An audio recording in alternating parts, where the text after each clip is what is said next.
फक्त व्हीआयपी आहे, त्यांचं नाव नरेंद्र मोदी. तुम्ही त्यांचे पोस्टर पाहिले असतील राम मंदिराच्या निमित्तानं. प्रभू श्रीरामांना बोट धरून ते राम मंदिरात नेत आहेत बरं का. प्रभू श्रीरामांना असं बोट धरून हे विष्णूचे अवतार 13वे, हे विष्णूचे अवतार 13वे प्रभू श्रीरामांना घेऊन मंदिरात चालले आहेत. अशा प्रकारचे पोस्टर भारतीय जनता पक्षाने छापला. हा निर्लज्जपणा आहे.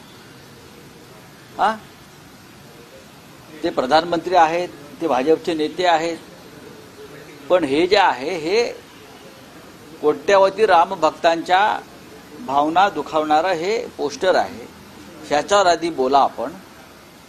कोण व्हीआयपी, कोण सामान्य भक्त, याच्यामध्ये हा वाद नाही.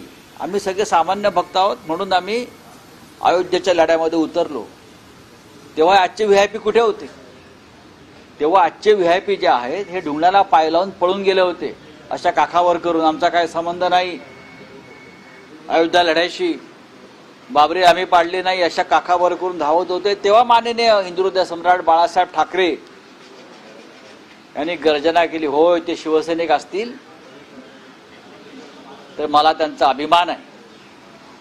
बाबरी पाडल्याचं खापर ज्या भारतीय जनता पक्षानं घाबरून डरपोकपणानं शिवसेनेवर फोडलं आणि ती जबाबदारी हिंदुहृदय सम्राट बाळासाहेब ठाकरेंनी घेतली बरं का.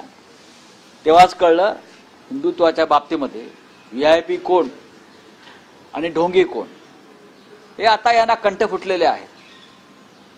उद्धव ठाकरे यांना कोणी निमंत्रण देण्याची गरज नाही आम्हाला. तुमच्या आधीपासून आम्ही अयोध्येत आहोत. आता अशोक सिंगलजी नाही आहेत विश्व हिंदू परिषदेचे, त्यांना विचारा. अशोक सिंगलजी यांच्या मातोश्रीवर कशा बैठका होत होत्या राम मंदिराच्या लढ्यासंदर्भात, तेव्हा भारतीय जनता पक्ष कुठेच नव्हता. तेव्हा आज जे बोलतात त्यांना बोलू द्या. आज त्यांना जो राजकीय इव्हेंट करायचा तो करू द्या. विष्णूचे 13वे अवतार जे भाजपने घोषित केले आहेत ते प्रभू श्रीरामाला हात धरून मंदिरात नेत आहेत. हा, हे हिंदुत्व तुमचं? आम्ही आहोत ना सगळे, आम्ही जाऊ ना अयोध्येत. आम्ही गेलो. 2024 नंतर कोणाचं हिंदुत्व आहे हे कळेल.